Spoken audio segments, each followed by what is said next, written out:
Do you want me to pretend you matter tonight? Or can I just be honest from the start? Clara said that while adjusting her necklace, no whisper, no joke, just loud enough for the entire table to hear as the waiter poured wine into my glass. Her tone was light, casual. She didn't even look at me when she said it, just at her phone. Then she smiled at her screen, not at me. Forks paused. Eyes flicked between us. I didn't speak. I didn't blink. I think I forgot how. Someone cleared their throat. Her boss chuckled under his breath. The woman from HR looked away and started slicing her salmon like it was therapy. Me, I just sat there. Heat flooding into my ears, mouth dry, mind racing through every possible reason for her to say something like that, in front of colleagues, clients, strangers. 5 minutes earlier, I was complimenting the lighting. I thought we were having a good evening. Now I was waiting for someone, anyone, to tell me I imagined it. But no one did. She went on talking like it hadn't happened, describing a marketing pivot and joking about conference badges. Every word after that one sentence sounded like static in my ears. I couldn't focus. I just stared at the half-melted butter on the bread plate between us. What did she mean? Why did she say it? Was this planned? Then, Leo, the tall one with the Italian loafers and the voice like velvet, leaned forward and said, "You have such a sharp sense of humor, Clara. Brutal but clean. I like that." She smiled. Arthur, that real smile she used to save for me after we paid the electric bill or when I brought her coffee before meetings. I still said nothing. What was I supposed to say? She'd already made it clear. I didn't matter. So I waited until her laughter rang one more time, stood up mid-sentence, placed my napkin over my untouched food, and left. No one stopped me. Not one person asked if I was okay. Not even her. But here's the thing. As I walked down that long hallway out of the restaurant, past the bar and the host stand, something clicked. This wasn't a slip. It wasn't a bad joke.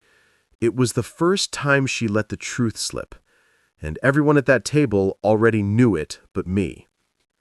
I should have kept walking, should have called a cab. Instead, I turned back, not to beg, not to fight, but to listen. Because if she wanted to be honest tonight, so did I. And what I heard next turned that sentence into the least cruel thing she said that night. I made it halfway down the hallway before my spine stiffened. I stopped beside a modern art sculpture of what looked like a melting swan, just far enough from the private dining room that they couldn't see me, but close enough to hear. The music from the restaurant was duller out here, but the voices were crystal clear. That cold, brittle laughter I had just escaped was still echoing. Hers was mostly light, flirtatious, filled with someone else's attention. Leo was still talking, his voice smooth and confident. "He took it well," he said, chuckling. "Did you see his face? For a second, I thought he'd throw the soup." More laughter. My lungs tightened. It wasn't just a dinner. It wasn't just one sentence. It was a performance. One where I'd been cast as the dull, outdated prop who didn't know when his role had ended. "She trained him well," said another voice, female, amused, possibly that redhead from earlier. "Seriously, Clara, 10 years? You should give a seminar on image management." Image management, not love, not partnership, not life. Image. I pressed my palm to the cold wall.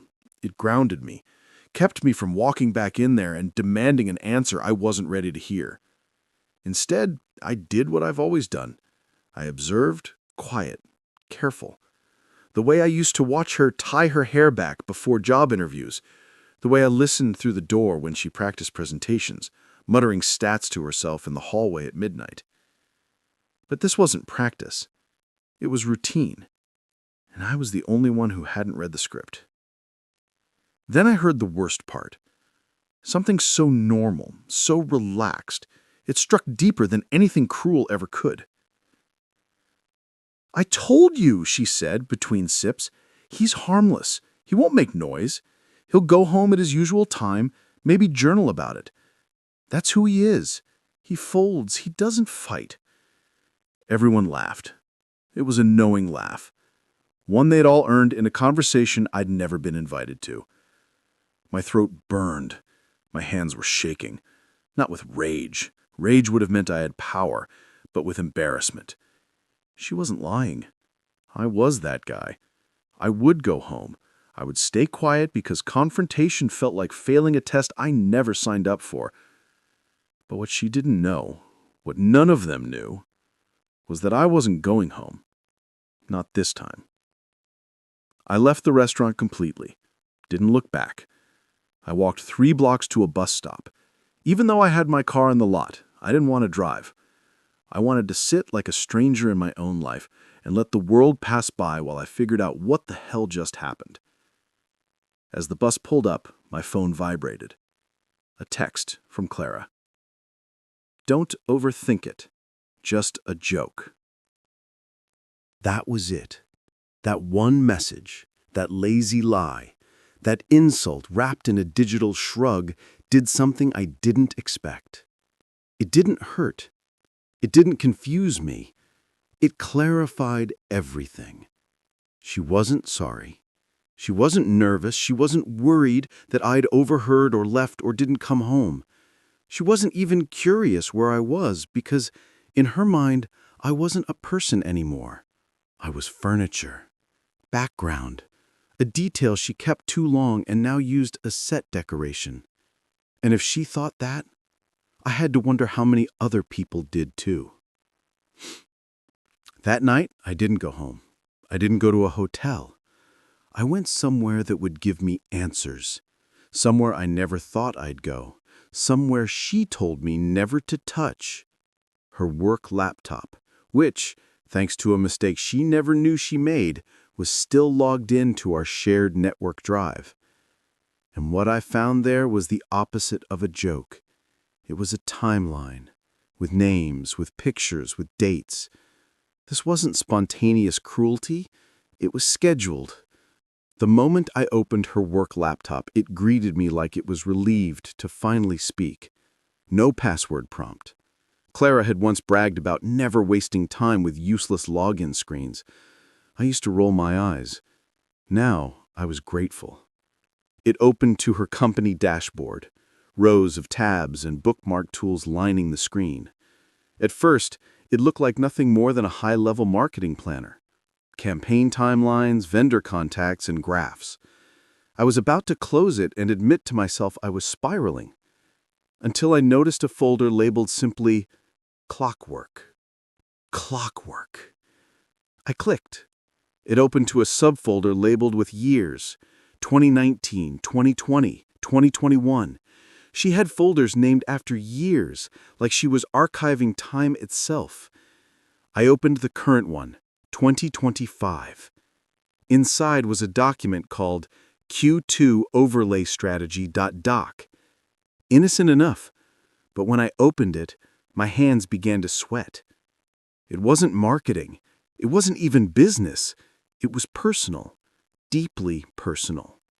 It began with a sentence, bolded and underlined.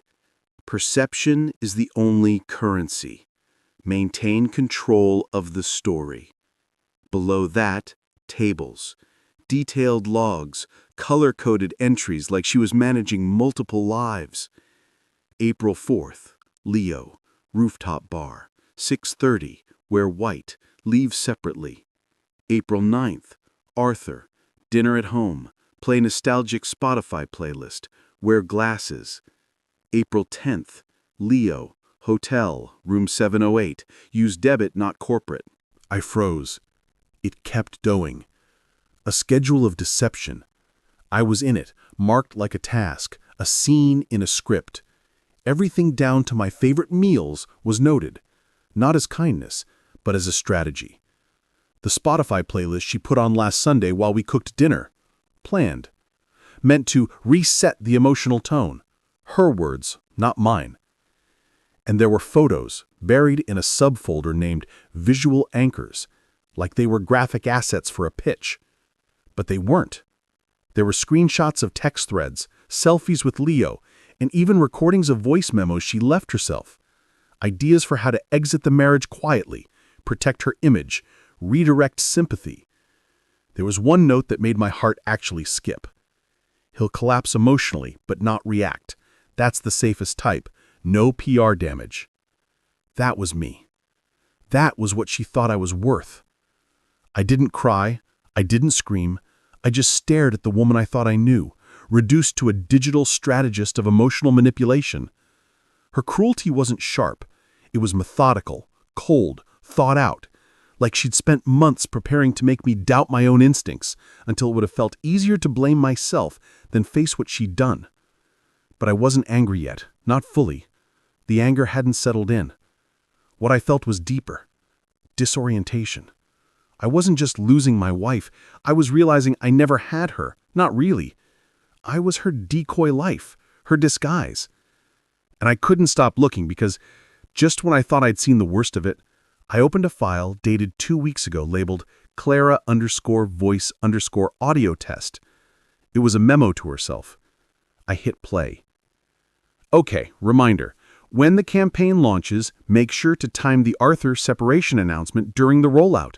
Emotion generates traction. I'll have to frame it as irreconcilable growth. Avoid blame narrative. Maybe say we outgrew each other. Keep it vague, friendly. That last word echoed. Friendly. She was rehearsing how to abandon me. Not even hide it, just package it better. Like I was a dress she didn't wear anymore but still wanted to donate with the tag on? I sat there for over an hour. The parrot, Jasper, was quiet the whole time. I think he sensed it, that something irreversible had happened, that something in the air had snapped.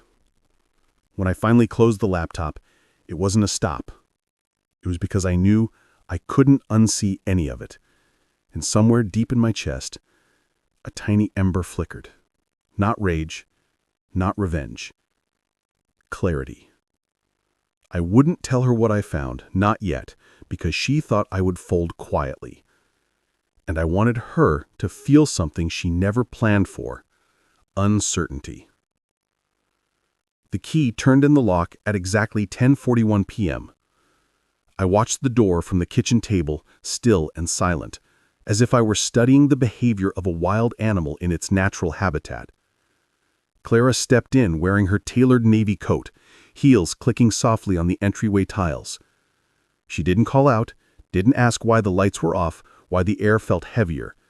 She just sighed and dropped her bag on the bench like every other night, like this was just Thursday and the dinner had been a mild success.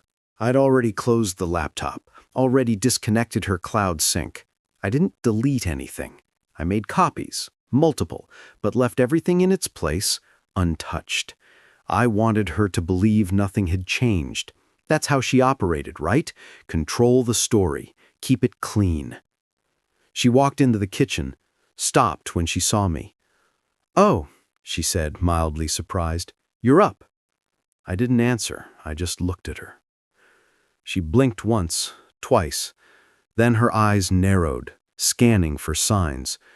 She was reading me, trying to gauge if I'd heard something, seen something, felt something she hadn't planned. "You okay?"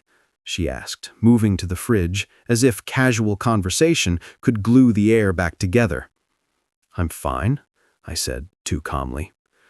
She opened the fridge, stared at nothing, then shut it without grabbing anything. "I texted you. Guess your phone died."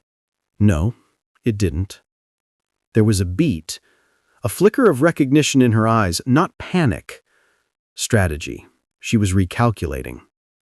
"Well, I hope you didn't take that dinner too seriously," she said with a soft chuckle, carefully placing a glass under the filtered tap. "Some of the jokes got out of hand. You know how Leo is."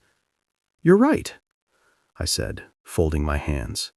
"Some of the jokes were very revealing." That froze her. The silence between us was so thick I could hear the soft buzzing of the fridge motor. She didn't ask what I meant. That told me everything. She was trying to decide how much I knew, whether to pivot, confess, or play the long game. That's what liars do when caught between doubt and certainty. They stall. I let her twist in it. Then, softly, I said, "When were you going to tell me about the timeline?" Her hand trembled slightly. She placed the glass down too quickly, water sloshing over the rim. "I don't know what you mean." You know that moment in movies when the villain realizes the hero's known all along? This wasn't that. There was no mask slipping, no dramatic gasp. Clara simply went still, like a deer clocking a predator too late to run.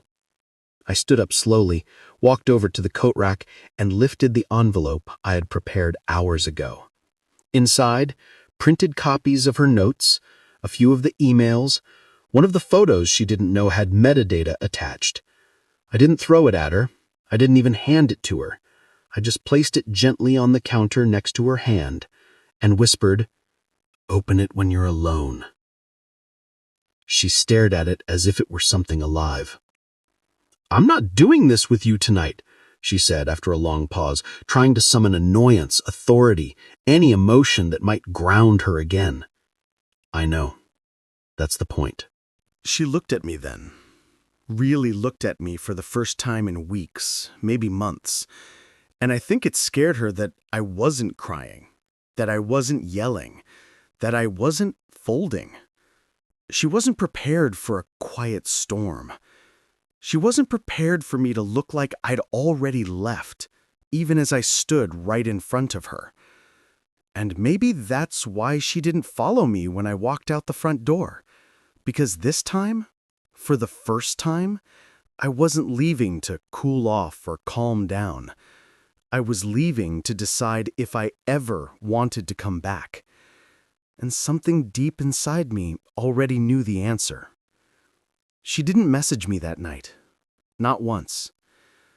I expected some performance. Maybe a guilt-laced voicemail or a blast-ditch "you misunderstood." But nothing came. Just silence. As if the house had digested my exit like it was overdue. As if the script she rehearsed never included a scene where I chose to vanish. I stayed at an old extended stay suite near the airport. It smelled like a mix of lemon cleaner and forgotten microwavable meals, but it was anonymous, quiet, and perfect for what I needed. Space.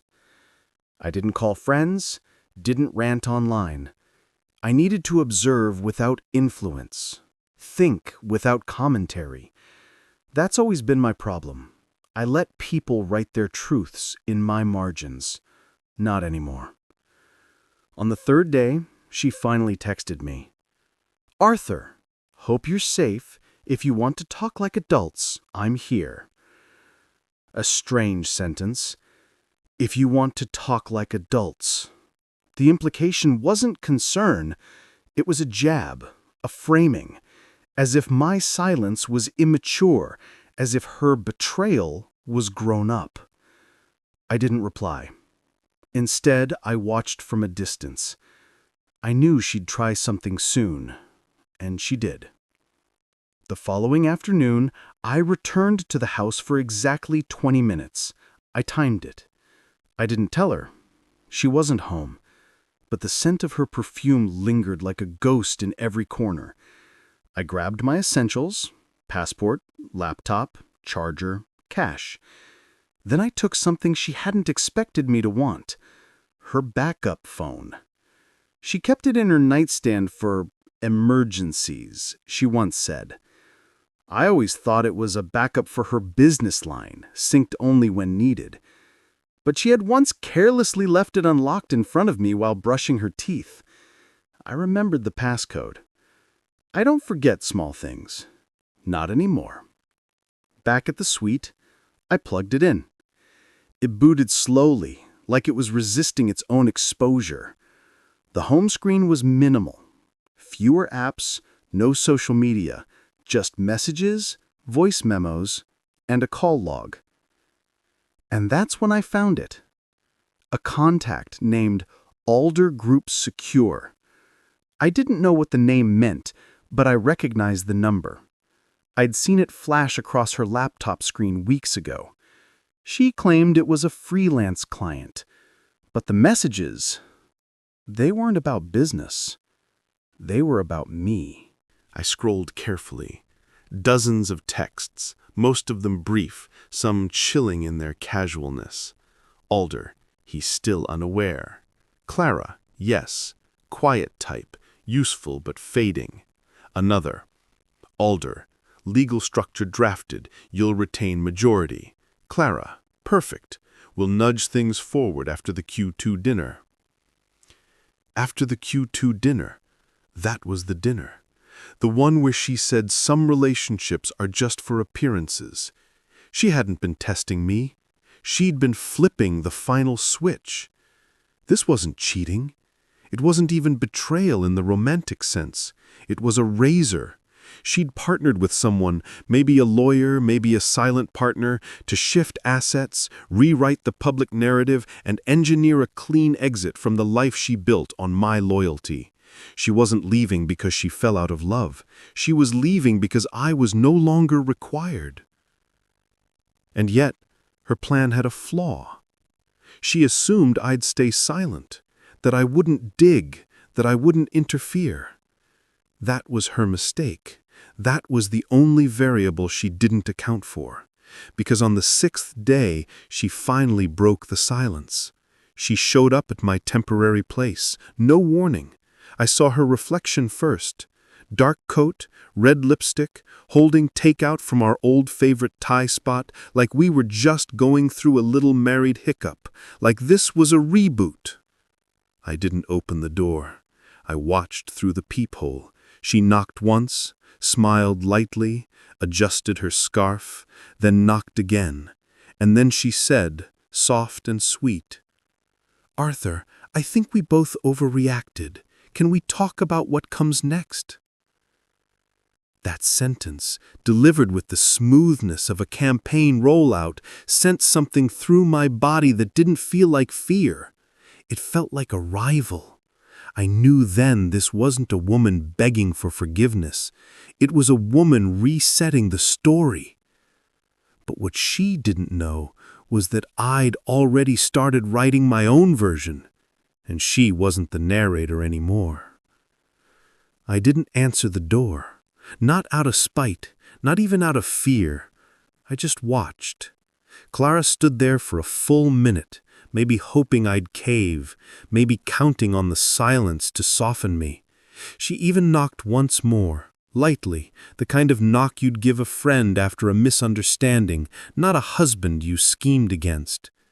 When she finally walked away, I stayed frozen behind the door for another 5 minutes, just listening to her footsteps, to her absence, to the echo of the one person who had once known exactly how to reach me, now realizing she no longer could.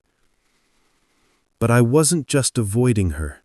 I was preparing for what came next, because now I knew what kind of game she was playing, and I knew better than to walk into it unarmed. I needed information, leverage, and not from her. There was one name in that call log that had shown up more than once, a man I nearly forgotten existed because she'd made sure of it. Simon Reeves. We were never close, not really. He was a friend of hers from way back, college days, a photographer with a caffeine addiction and a tendency to overshare on social media. I hadn't seen his name pop up in years. She used to mention him all the time when we were first dating. Then suddenly nothing. It was like he'd been scrubbed from our shared life. But there he was, a frequent contact on her backup phone, especially in the weeks before that business dinner. I searched for him. He still ran a small studio on the East Side, specializing in high-end portraits and lifestyle branding for startups. His website was clean, polished, like everything she admired. I showed up unannounced. The studio was minimal and quiet. White walls, camera gear stacked like museum pieces. Simon looked older, thinner. Less like a friend and more like someone who'd aged through too many unsaid things. When he saw me, he blinked slowly, like my presence was part of a dream he'd once promised never to speak aloud. "Arthur," he said cautiously, "didn't expect to see you." Neither did I replied. But you're going to want to hear why I'm here. He didn't ask me to leave. Maybe he saw it on my face. Maybe he'd been waiting. I didn't yell. I didn't accuse. I sat across from him, folded my coat, and placed my phone on the table like a recorder, though it wasn't on.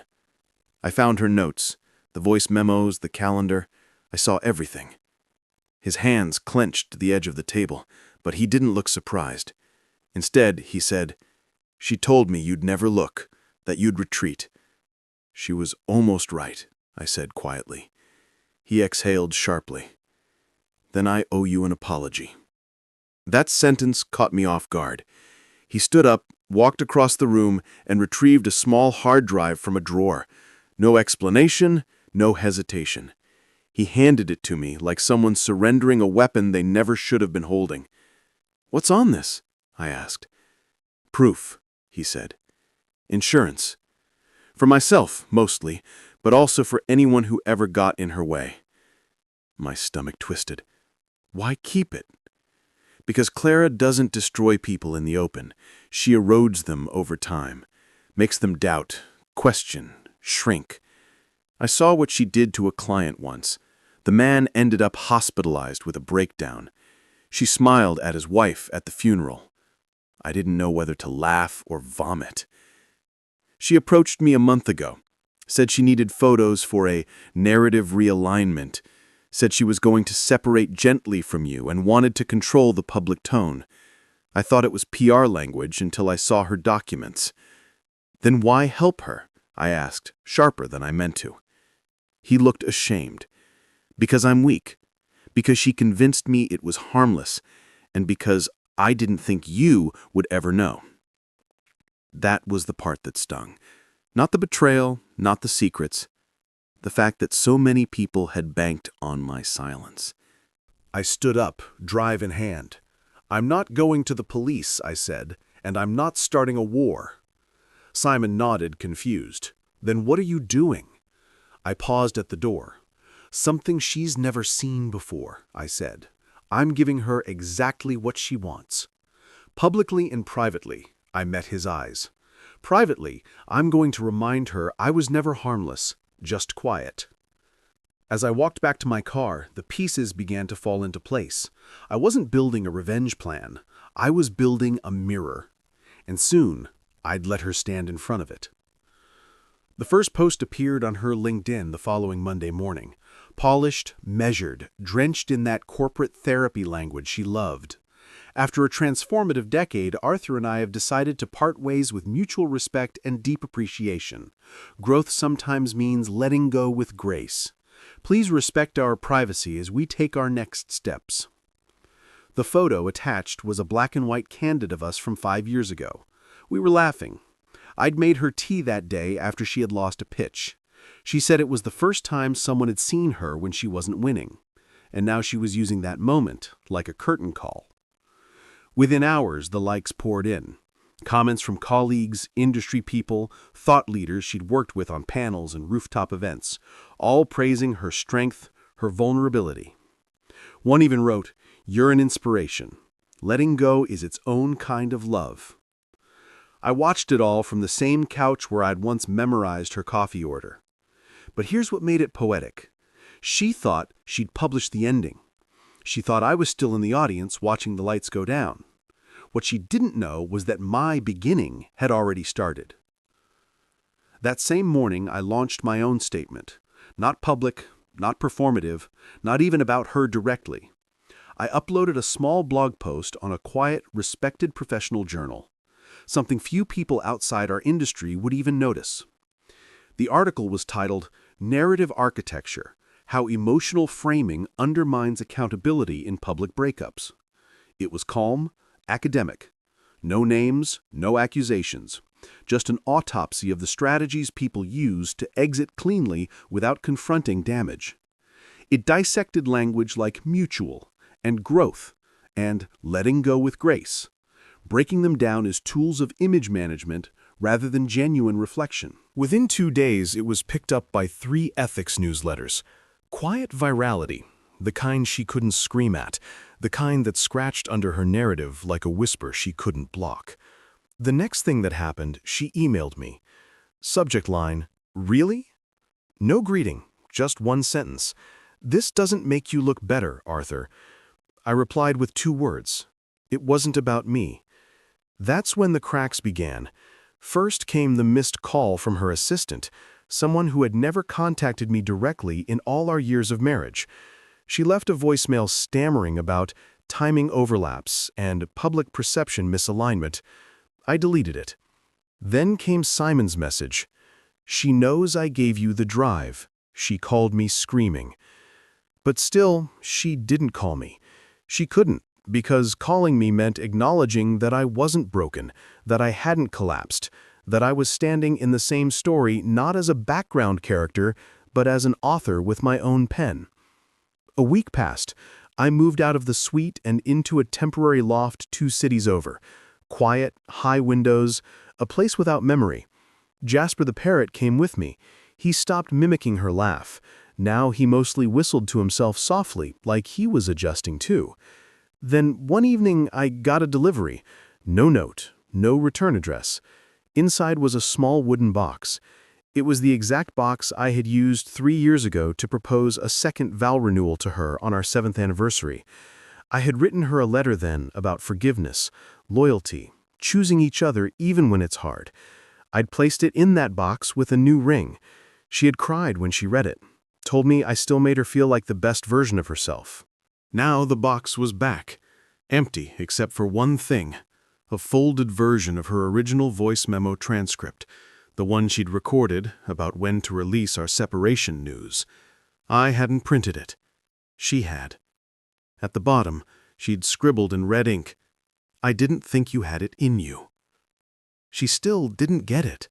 This wasn't revenge. This wasn't some theatrical comeback. This was me refusing to disappear just because she'd already rehearsed my exit. But the real twist, she had one more move planned. One last act of control, a deeply personal strike, quiet, invisible, and meant to feel like a technicality. It arrived in a manila envelope the next morning, and what was inside nearly sent me to my knees. The envelope sat on my kitchen counter like a time bomb, plain, thin, but I knew what was inside before I even opened it. Separation papers, drafted, dated, and already signed by her. A typed cover letter from her attorney said they'd anticipated this next step and hoped to maintain discretion for all involved parties. I smiled at that phrase. Discretion had been her specialty until now. But I wasn't angry. Not anymore. Because what she didn't know, what none of them knew, was that I had already filed my own paperwork 3 days earlier. Not reactionary, not emotional, just factual, clean, controlled like her. Only mine had one critical difference. I hadn't requested silence. I had requested narrative rights. There's a clause in certain dissolution filings when intellectual property or public image is involved. Most people skip it. She didn't. Her lawyer didn't. But I did. And because of that, I now owned the rights to the story of our marriage, publicly, personally, and professionally. That was my choice, not for vengeance, but for truth. Because I never wanted to destroy her, I just wanted my voice back. I didn't respond to her lawyer. I sent her a simple message. "You were right. I was quiet. But quiet doesn't mean absent. You wrote the first half. I'll write the second, alone. And for once, not as your husband, just as me." I didn't hear from her again, and it felt peaceful. I took the next month off. No dramatic exit, no disappearing act. I told my clients I was recharging. I meant it. I walked more, read more. I even started volunteering at a local animal rescue, helping them digitize adoption files. The first night I showed up, I met a woman named Lena. Not flashy, not loud. She spoke to animals like they understood. And maybe they did. We started having coffee after the shifts. At first it was just light talk, books, odd playlists, her fear of elevators. But then came longer conversations, laughter, silence that didn't feel heavy, the kind that holds space instead of demanding to be filled. One night she said, "You seem like someone who just got out of something that was all about appearances." I paused, then smiled. "I think I'm finally showing up," I said. The next morning, I found Jasper, the parrot, sitting at the edge of his perch, watching sunlight move across the floor. He whistled once. It wasn't Clara's laugh anymore. It was something else, something new. Maybe mine. Final note. No explosive endings, no courtroom drama, no grand revenge. Just a quiet man who was underestimated until he remembered that dignity doesn't make noise. And healing writes its own story. One step, one breath, one page at a time.